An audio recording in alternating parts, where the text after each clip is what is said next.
Et je pense que je vous ai déjà parlé de ça. J'ai fait un enseignement, d'abord je l'ai fait la première fois là où j'étais invité. Et il y a quelques jours, j'ai reproduit ce même enseignement en ligne. Et je parlais de la disposition intérieure. Alléluia. Je voudrais revenir sur cette disposition intérieure. Si nous ne sommes pas disposés, nous ne pouvons rien recevoir. Amen. Amen. C'est notre disposition intérieure qui fait que nous puissions recevoir tout ce que Dieu nous a promis. Amen. Amen. Je voudrais revenir, juste pour compléter l'homme de Dieu, sur le passage qui nous a prêché ce matin. Connaissons cette histoire de Elkana, Pénina et Anne. La Bible nous dit que ça faisait des années que Anne allait au même temple. Ce n'était pas la première fois que Anne allait là-bas. C'est pas ça. Ça faisait des années que Anne recevait la double portion de son mari. Ça faisait des années que Anne allait au même temps. Ça faisait des années que Anne rencontrait aussi Élie. Parce que lorsqu'on vient au temple, c'est pour écouter ce que l'homme de Dieu nous dit. Et cette fois-ci, ce n'était pas comme les autres jours. Amen. Hier encore, avant-hier encore, Anne pleurait de la même manière. Parce qu'elle avait un souci. Son souci, c'était l'enfant. Amen. Parce que être stérile spirituellement représente quoi? Que notre conscience n'arrive pas à enfanter un nouveau soi. Amen. Normalement, pour toute conscience vivante, quand tu n'arrives pas à enfanter un nouveau toi, tu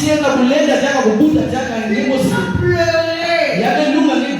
Tu dois être affecté. Amen. Tu ne dois pas être tranquille. Tous les jours tu dors, tous les jours tu te réveilles, et tu ne vois pas un changement. Parce que l'homme, Dieu, ne bénit pas l'homme extérieur. Dieu bénit l'homme intérieur. Si tu n'arrives pas à engendrer un nouveau homme intérieur, la bénédiction que tu veux recevoir ne va pas rester dans le corps, parce que ce restera une bénédiction éphémère. Mais si tu la reçois intérieurement, elle sera une bénédiction éternelle.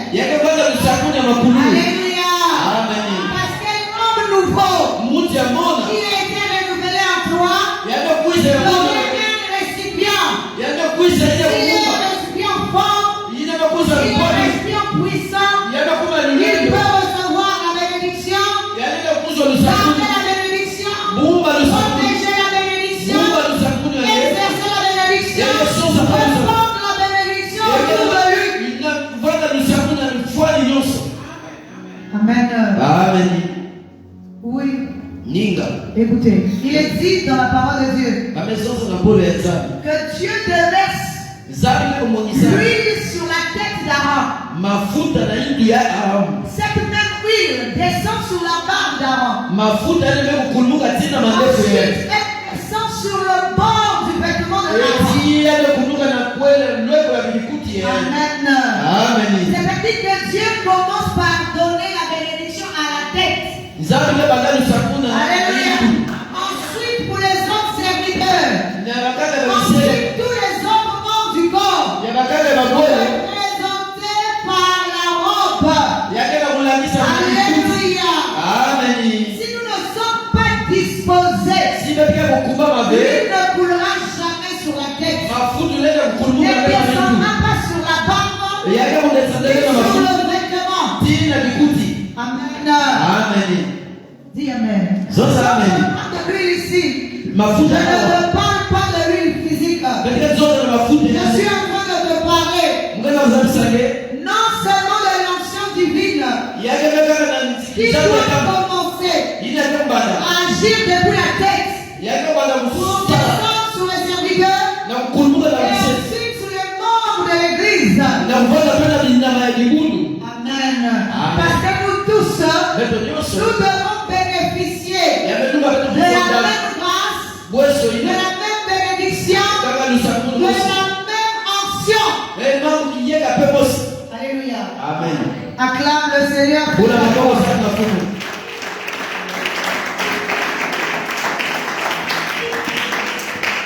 Amen. Anne a reçu ce jour-là une parole de bénédiction. Parce que Élie ici va représenter le Seigneur. Le temple, c'est toi et moi. Anne représente notre conscience qui est la recherche d'un nouveau soi, d'un corps éternel. Alléluia. Lorsqu'elle va prier cette fois-ci avec une disposition du cœur, c'est à ce moment-là il est dit que Anne était rentrée dans une dimension.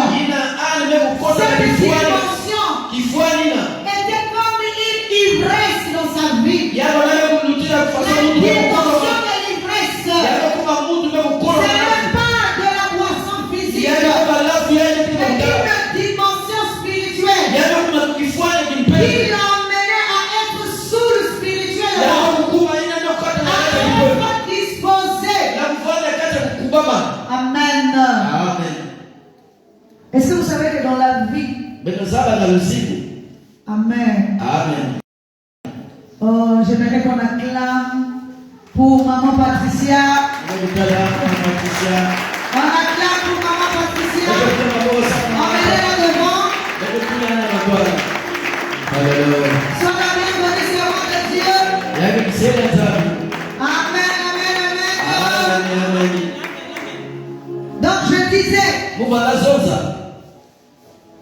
lorsque nous rentrons, parce qu'il ne s'agit pas de l'ivresse physique, mais c'est de l'ivresse spirituelle. C'est l'état d'esprit. On est dans cet état d'esprit qui aime Dieu à la folie. Qui pense que Dieu, qui pense que l'onction de Dieu, qui veut servir Dieu, qui veut seulement honorer Dieu, spirituellement, un état séquent, un état d'esprit. Amen. Est-ce que vous savez que beaucoup de gens servent Dieu, mais ne servent pas à cette dimension? Vous venez tous les jours à l'église, mais à l'intérieur de toi, tu n'as pas encore fait évoluer la dimension de l'ivresse de toi. Tu es sous spirituellement parlant. Tu mets à l'intérieur de toi. Et ce n'est pas de la folie physique, mais c'est de la folie spirituelle. Alléluia. L'homme devient fou. On devient folle pour Dieu. C'est là que Dieu commence à agir. Parce que c'est une disposition intérieure. Une disposition intérieure. Amen. Les gens peuvent te dire tout et n'importe quoi. Qu'est-ce qu'elle veut prouver? Qu'est-ce qu'il veut prouver? Amen. Mais c'est Dieu qui connaît. C'est que tu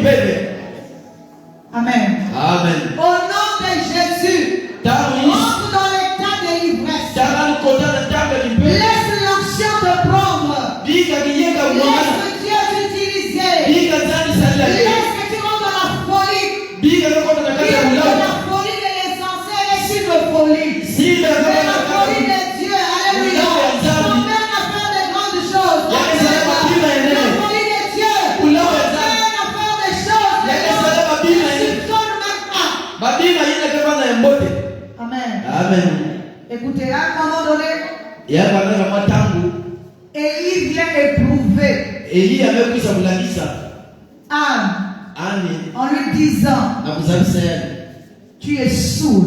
ngeke mtu kukanga makutu Saoul. ngebe kufungema kona na kipende mingi Saoul. Ivre. hivi ngebe kuno malafu. Amen. Alors, j'ai aimé la réponse de Anne. Mungu waka mvutu ya Anne. Est-ce que vous savez que c'était comme un test? Ya bana pasoma tena ku C'était une épreuve. ya bana kima baso la Une kutaka épreuve pour Anne. baba na kumekayani. Ça veut dire qu'au moment où Élie Na tabu est Elia en train de dire ça à Anne, nina Élie est en train d'accuser Anne de quelque chose que Anne n'a pas fait. Elia kena kufunda Anne Alléluia. na kabe. Parce que c'était un homme de Dieu. Ya bana Mungu Il voulait savoir qu'est-ce qui s'est passé dans la vie de Anne. Et lorsqu'il accuse Anne de quelque chose qu'elle n'a pas fait, spirituellement ça devient une persécution. Alléluia. Amen. Il est en train de persécuter. Anne répond, Seigneur, je ne suis pas ivre. Amen. Anne ne répond pas à Élie. C'est lui elle est en train de chercher. Mais comme Élie voulait seulement entendre la réponse de Anne pour qu'il le bénisse, la bénisse. C'est à ce moment-là qu'il va lui répondre. Seigneur, ton cœur désire l'année prochaine, à la même période, tu vas l'obtenir. Alléluia. Amen. Ça veut dire quoi? Quelqu'un peut te haïr aujourd'hui. Quelqu'un peut te persécuter demain. Mais demain, il peut te bénir. Changer ta vie sur toi. Alléluia. Amen. Il peut changer ta vie. Amen. Amen. C'est pour ça que aimons même ceux qui sont en train de nous haïr. Aimons ceux qui sont en train de nous persécuter. Après qu'ils ont persécuté, certains vont encore commencer à te bénir. Alléluia. Amen. Amen. Oui. C'est pour ça que je vous ai dit la semaine dernière.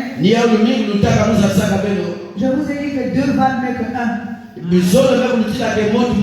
2 valent mieux que 1. Quand vous êtes seul à marcher, si l'un tombe, l'autre le relève.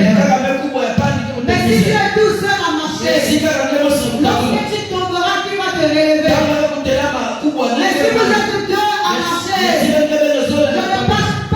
parle pas de marcher physiquement. Je suis en train de parler de marcher spirituellement. Ça veut dire que si nous reprenons la même compréhension, lorsque l'un tombera, l'autre le relèvera. Alléluia. Parce que 2 valent mieux que 1. C'est pour ça qu'il est également dit, 2 ne peuvent marcher ensemble sans se convenir. 2 ne peuvent pas marcher ensemble sans se convenir.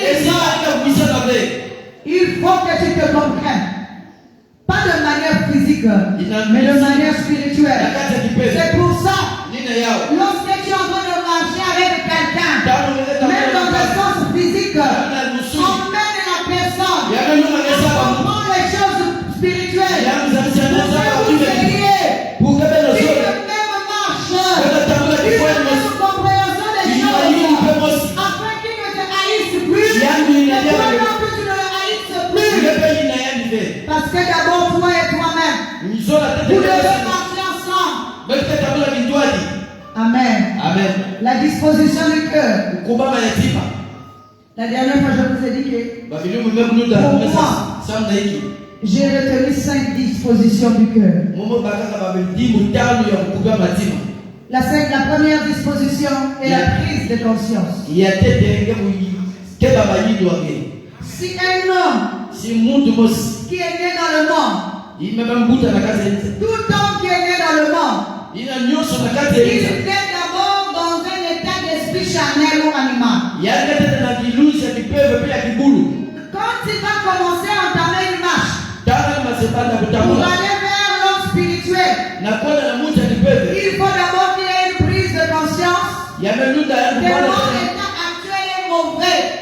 Il faut que je quitte mon état actuel et que j'aille vers un état d'esprit nouveau.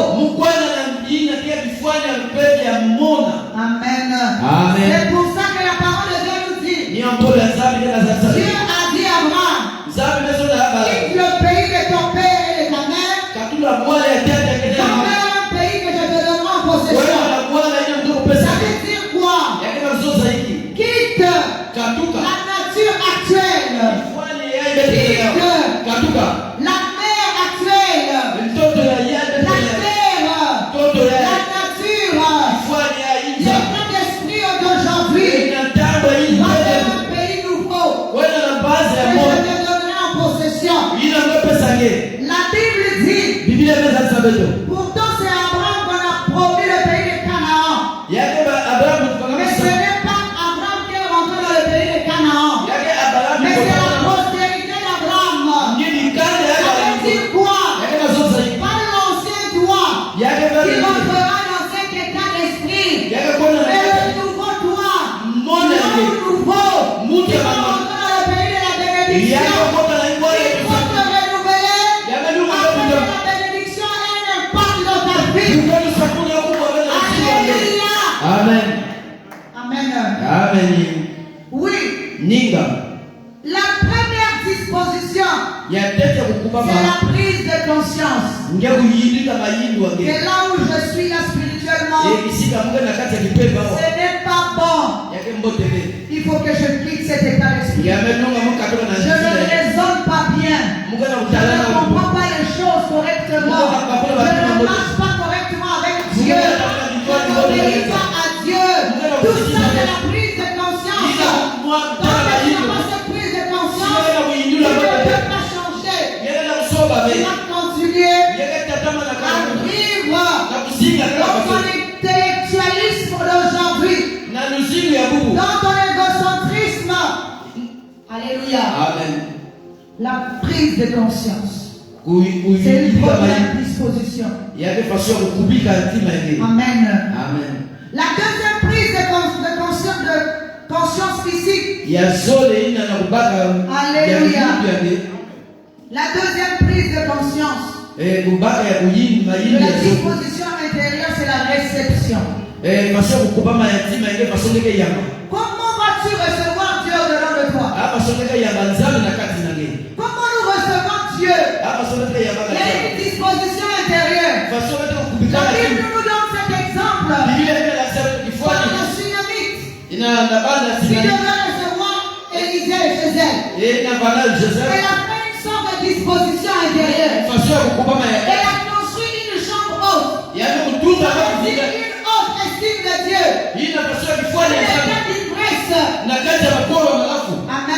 Amen.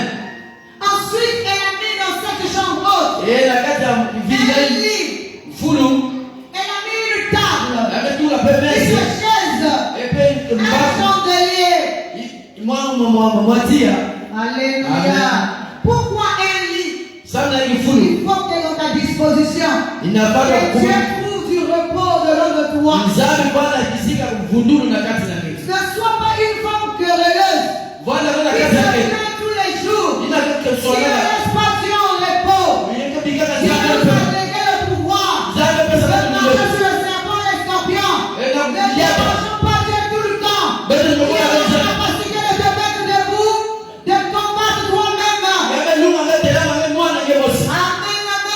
Amen. Acclame le Seigneur pour le roi. Il a dit, je vous ai donné le pouvoir de marcher sur le serpent et le scorpion. Ça veut dire que tu dois être sûr qu'au-delà de toi, tu as un grand pouvoir. Au-delà de toi, il y a une puissance qui peut opérer des miracles, qui peut délivrer, qui peut faire de grandes choses. Amen. Toi, tu te plains tous les jours. Prenons même cette histoire de repos. Il est dit que Dieu, après avoir créé toutes choses en 6 jours, le 7e jour, il s'est reposé. Est-ce que Dieu c'est un homme pour se reposer? Pose la question à ton frère. Est-ce que Dieu c'est un homme pour se reposer? Est-ce que Dieu c'est un homme pour se reposer? C'est l'homme qui a besoin de se reposer. Amen. Dieu n'est pas un homme. Parce qu'il a dit que Dieu est omniscient, omnipotent, omniprésent. Il ne sommeille ni ne dort. Comment nous dit que Dieu s'est reposé? Est-ce qu'il s'est reposé de la manière physique? Sur un lit? Sur une natte? Alléluia. Amen. Est-ce que Dieu dort? Amen. Amen. Dieu ne sommeille ni ne dort. Mais Mais Dieu dort. Quand on parle de dormir, ça veut dire que quand tu ne laisses pas s'exercer en toi. Ça veut dire quand tu ne s'exerce pas en toi. Il est en repos. Mais dans le repos de Dieu ici, c'est comme s'il a donné à l'homme tout le pouvoir, toute l'autorité. C'est pour ça qu'il peut se reposer à l'intérieur de l'homme. Afin que l'homme prenne la relève, afin que l'homme commence à dominer, afin que l'homme commence à exercer l'autorité. C'est pour ça que quand je dormais sur la barre, il dormait profondément. La barre, c'est toi et moi. Mais les disciples n'avaient pas l'autorité pour ménager le vent, pour menacer l'eau. Ils sont encore allés réveiller Jésus. Seigneur, tu ne vois pas que nous périssons. Alléluia. C'est pour ça qu'il a dit, les mercredis, ne descendent pas de foi. Parce que le Seigneur se repose en toi. Il élève son pouvoir. Il élève sa puissance. Il élève le pouvoir de dominer, de régner. Mais c'est la peur, c'est le doute qui fait que nous manquons à ce que Dieu, à l'autorité de Dieu. Amen. Même cette histoire de Jésus qui dort. Il a dit qu'il était en train de dormir sur un coussin et l'eau remplissait là-bas. Est-ce que vous savez que quand l'eau touche l'eau touche le corps, l'homme qui dort va ressentir la fraîcheur. Pendant que le vent souffle, pendant que le vent remplit là-bas, Jésus dort profondément. Comment ça?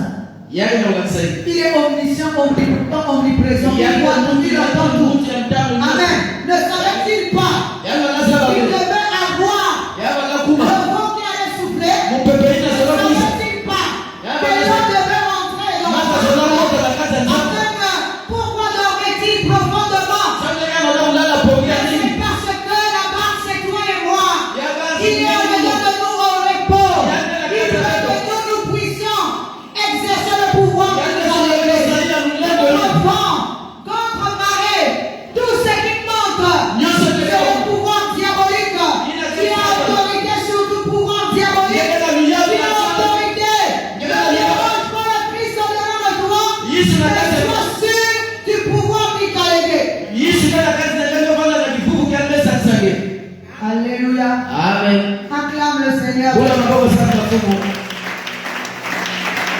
La disposition intérieure, qui est la réception, reçoit Jésus correctement. Donne-lui un lit afin qu'il se repose. Laisse-le en repos. Amen. Ne le fatigue pas avec tes plaintes. Amen.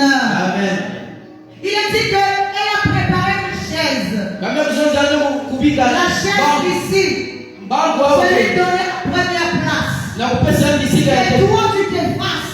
Que le Christ croisse en toi. C'est pour ça que Jean-Baptiste pouvait dire que moi je me diminue et que lui tu croisse. Que Paul diminue et que le Christ croisse. Paul pouvait dire ce n'est plus moi qui vis, mais le Christ en moi. Paul doit s'effacer pour laisser la place au Christ. Parce que seul le Christ peut prendre la place au-dedans de toi.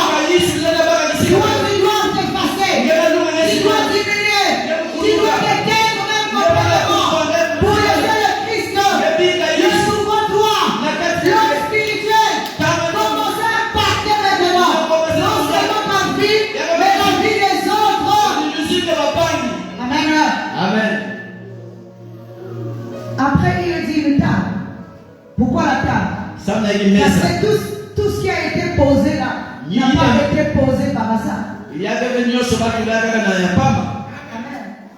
La table ici représente la connaissance.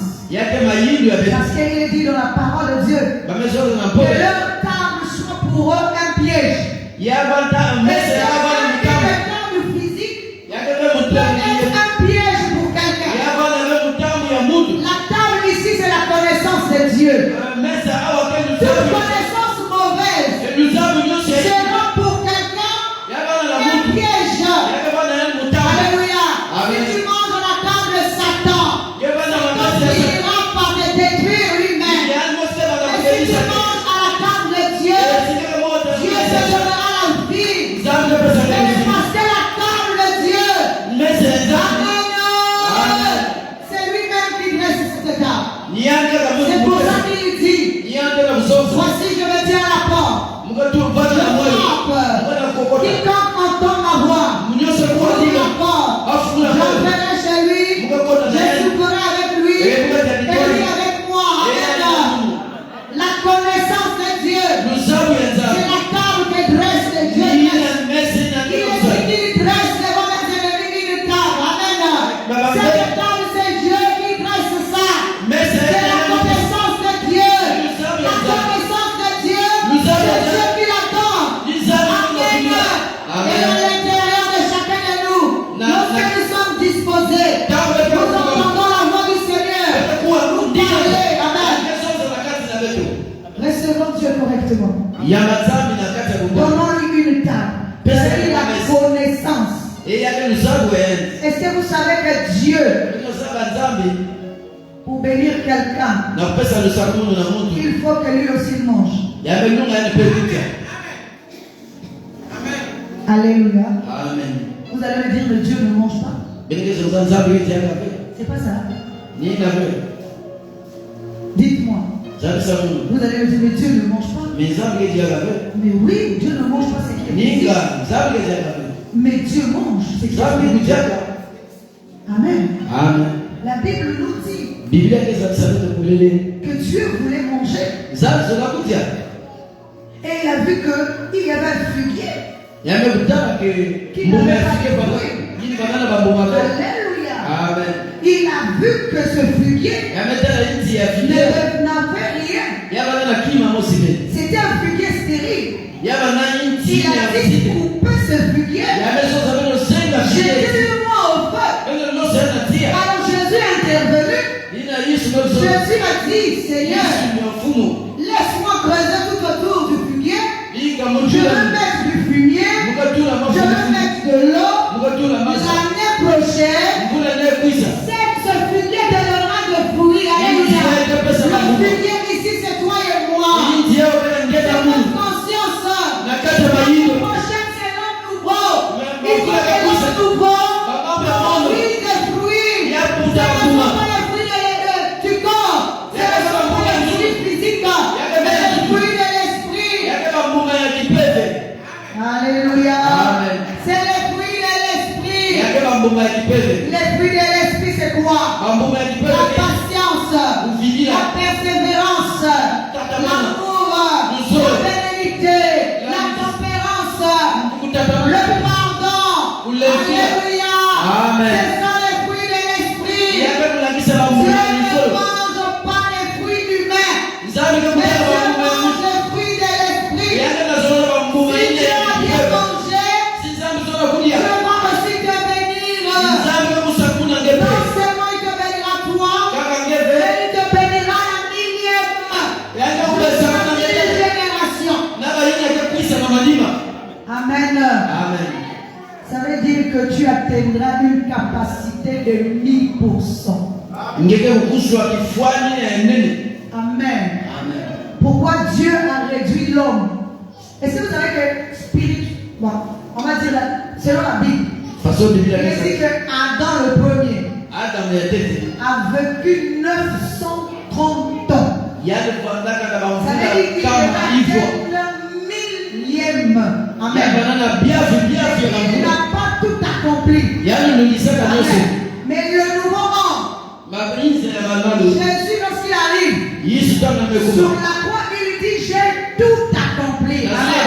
Ça veut dire qu'il a atteint la dimension du millième. Amen. Amen. Le millième, c'est toutes les générations de l'homme.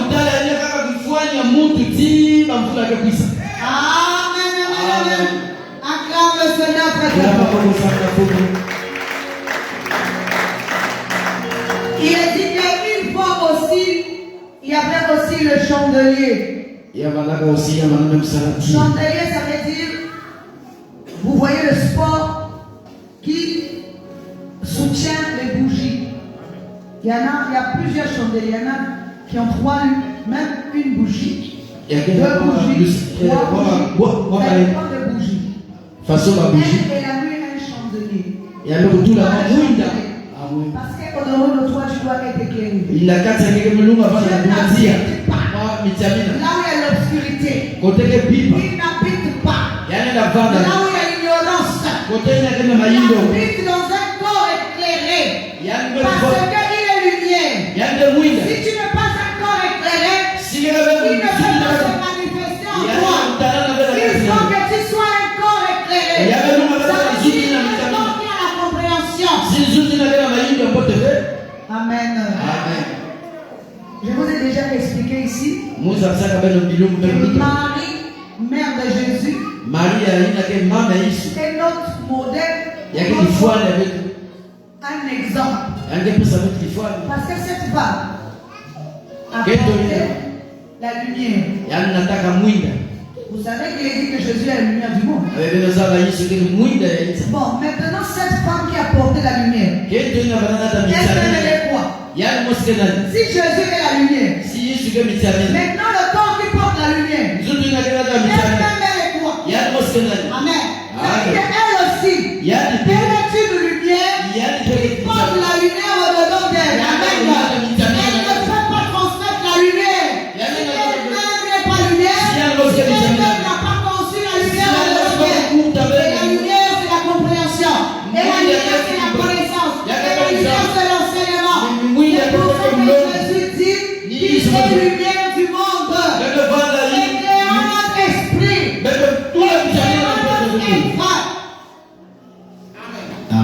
Afin que Dieu se manifeste. Amen. Lorsque je vous ai dit aussi, hormis la réception, il y a aussi l'échange. Une disposition éternelle. Il faut que tu échanges entre toi et Dieu. Ta place. Elle dit que Dieu est à l'intérieur de toi. À un moment donné, il faut qu'il vienne à l'extérieur et toi tu rentres à l'intérieur.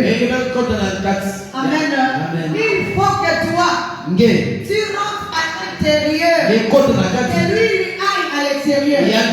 Nous prenons cet exemple sur la veuve de Sarepta. Il nous a dit que lorsque Élie a été envoyé chez elle, amen, pour qu'elle nourrisse Élie. Mais Élie va lui poser la question. Qu'as-tu chez toi?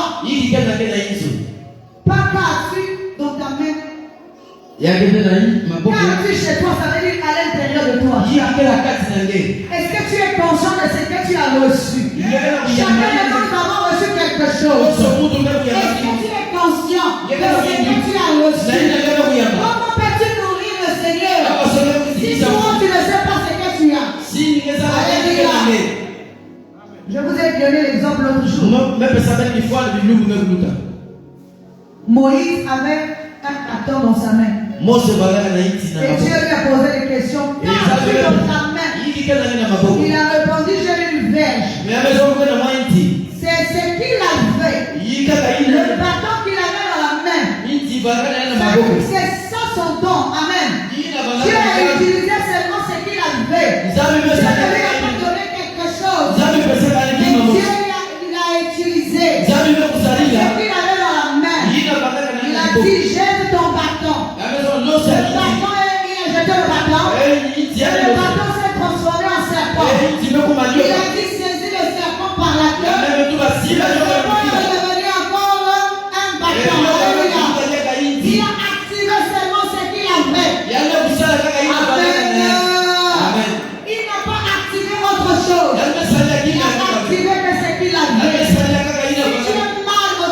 toi. Chasse le mal.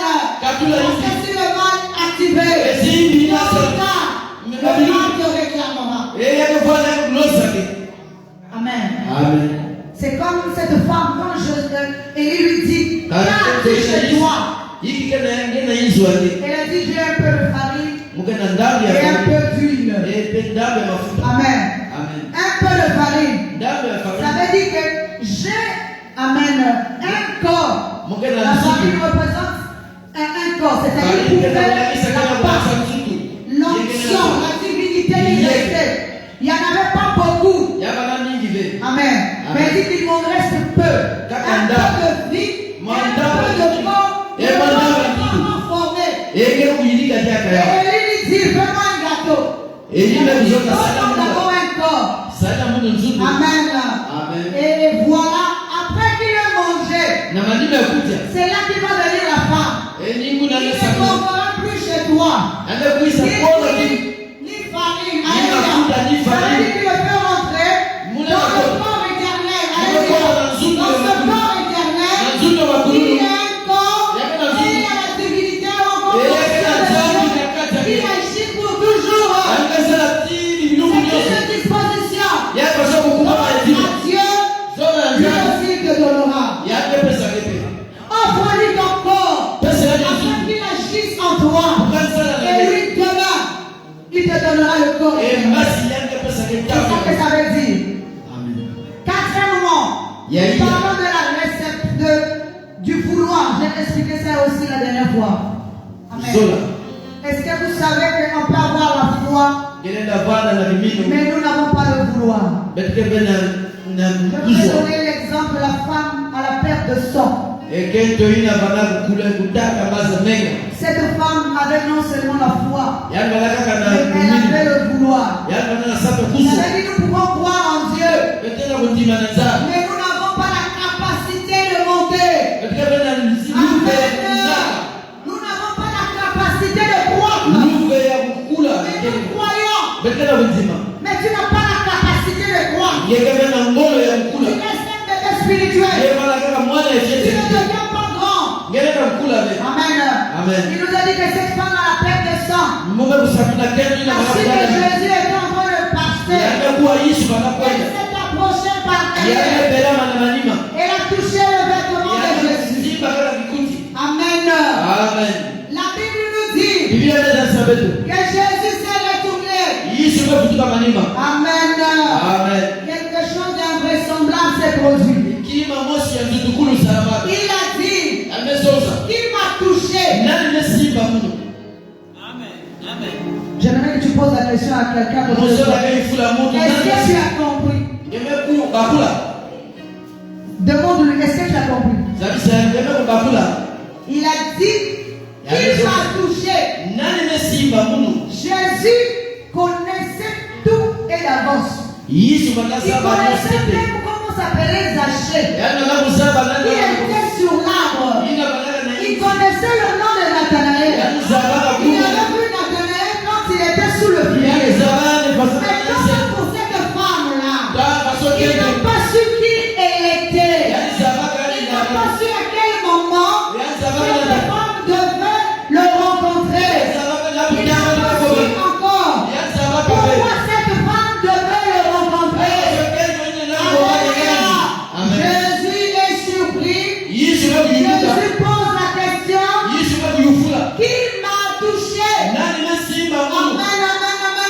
Amen. Ça c'est quel touché? C'est pas un touché physique. C'est un touché spirituel. Un touché où tu prends les choses de Dieu. Un touché de Dieu qui est assis sur son trône et surpris. Alléluia. Et la deuxième des choses, il va dire, j'ai connu que quelque chose est sorti de moi. Quelque chose est sorti de Jésus. Sans le consentement de Jésus. Sans que Jésus ait pu garder ça. Amen. Sans que Jésus ait pu retenir. Amen. Acclame pour cette femme. De toute la Bible, elle est la seule personne qui a pu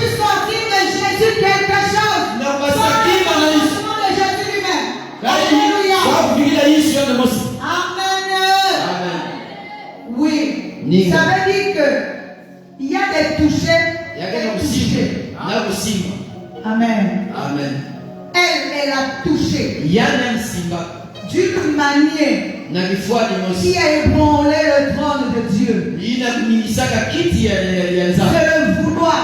Ina C'est kusola. une disposition intérieure. Ina Si tu veux kukubama. recevoir, Ina si kusola. tu veux être guéri, Singezola si tu kunyaka. veux avancer, Singezola si tu kunyaka. veux, touche le trône de Dieu. Simba kiti ya nzambe. Elle n'est pas venue de face. Elle est venue de derrière. Que représente-t-elle? Elle représente notre conscience qui a Dieu ne s'attend pas à ce que l'homme puisse atteindre la dimension divine. Amen. Mais lorsque nous allons atteindre cette dimension, Dieu est obligé de nous guérir. Dieu est obligé de nous délivrer. Dieu est obligé de nous bénir. Amen. Parce qu'il ne s'attend pas à ce que l'homme fait le sang. Puisse atteindre sa dimension. Nous sommes éloignés de sa dimension. Amen. Amen. Et enfin,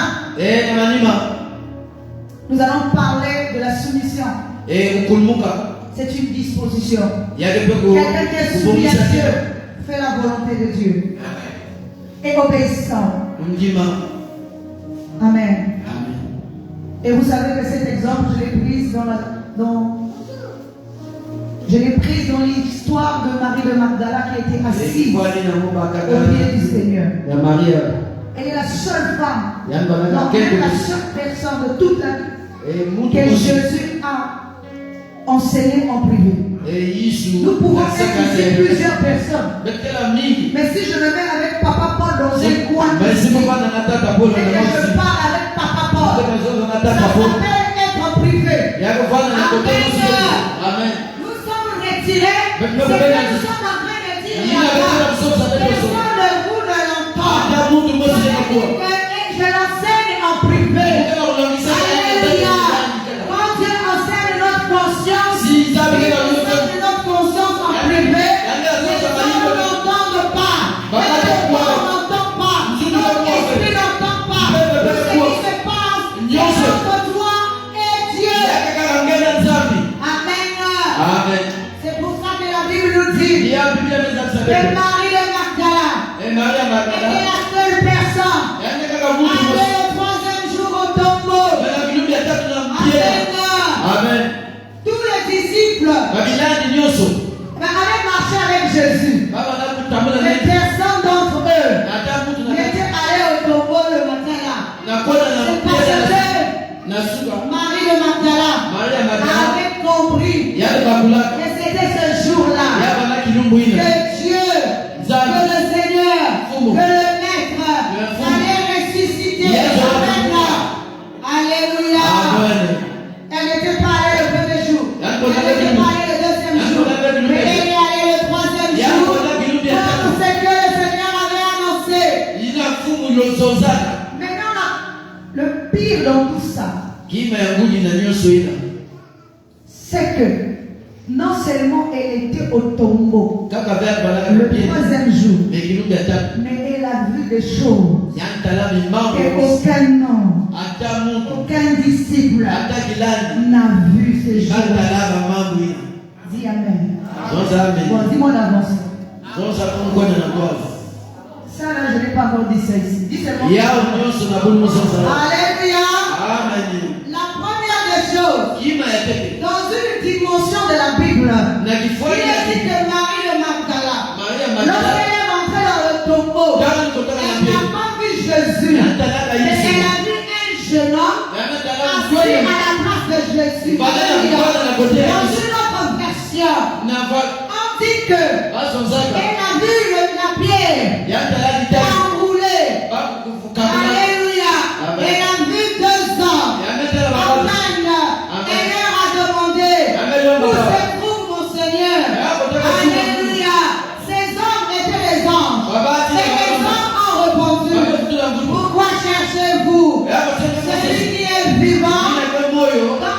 Parmi les morts, celui qui est vivant. Alléluia. La troisième des choses,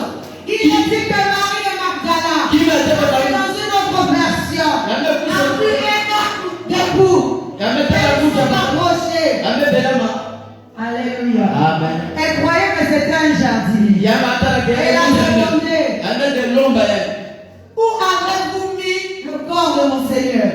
Alléluia. À un moment donné, le Seigneur a dit Marie. Alléluia. Et Marie a reconnu la voix du Seigneur. Et il a dit grandis. Alléluia. Ce sont des choses que l'homme a vues. Que seule Marie de Magdala a vu. Alléluia. Amen. Ça veut dire quand tu es bien enseigné, tu vas voir les choses que même un autre n'a pas vu. Tu vas entendre les choses que même un autre n'avait pas entendu. Écoutez bien, Jésus était en face de Marie. Mais Jésus n'était plus dans la même image. Marie, elle n'a pas reconnu. Mais Marie a reconnu le Seigneur par la voix. C'est pour ça qu'il est dit, les brebis entendent ma voix, les brebis voient. Marie n'a pas reconnu le Seigneur. Et quand Marie a entendu la voix du Seigneur, elle a dit, effectivement, celui-là c'est mon Seigneur, c'est mon maître. Alléluia. Elle a même voulu toucher le Seigneur. Et le Seigneur a dit, ne me touche pas. Parce que je dois d'abord monter auprès de mon Père. Alléluia. Amen. Et lorsque il est monté auprès de son Père, il nous est dit dans Marc chapitre 7, verset 9, et Jésus a apparu tout d'abord à Marie de Magdala. Il n'a pas apparu aux autres disciples. Amen. Il a apparu à Marie de Magdala. Il n'a pas cherché les autres disciples. Quand tu es dans l'ignorance, quand tu es dans l'incompréhension, Dieu ne te cherche pas. Mais Dieu cherche celui qui a la lumière. Parce qu'il dit que quand tu es éclairé, tu dois apporter la bonne nouvelle. Voici la recommandation du Seigneur. Marie, va dire à tes frères que je suis ressuscité d'entre les morts. Alléluia. Ça convient à Marie, le ministère de la résurrection, alors que les autres avaient le ministère de la mort. Alléluia. Amen. C'est Marie qui va annoncer à tout le monde que le Seigneur est ressuscité. Même, alléluia, personne ne croyait. Amen. Et Jésus, pour affirmer ses dires, il va se pointer dans une chambre haute, en disant fermé, tout le monde était là. Pour se présenter, pour confirmer ce que Marie a dit, c'est la vérité, c'est réel. Alléluia. Il n'était plus dans le tombeau, il était ressuscité. Aujourd'hui, nous annonçons la résurrection de Jésus. Nous annonçons la mort de Jésus. Nous annonçons dans la lettre, dans l'esprit, nous annonçons la résurrection de Jésus. Alléluia. Si tu m'as compris, acclame le Seigneur. Amen. Sois disposé. Et tu verras la gloire de Dieu. C'est à ce moment-là que tu comprendras que ce que le pasteur nous enseigne est vrai et efficace. Amen. Reçois le Seigneur. Dispose-toi. Et laisse-le te bénir. Et quand lui va te bénir, personne d'autre ne prend ce qu'il a dit. Amen. Que la parole de Dieu trouve la vie. Je vais laisser la place à notre Christian pour la suite.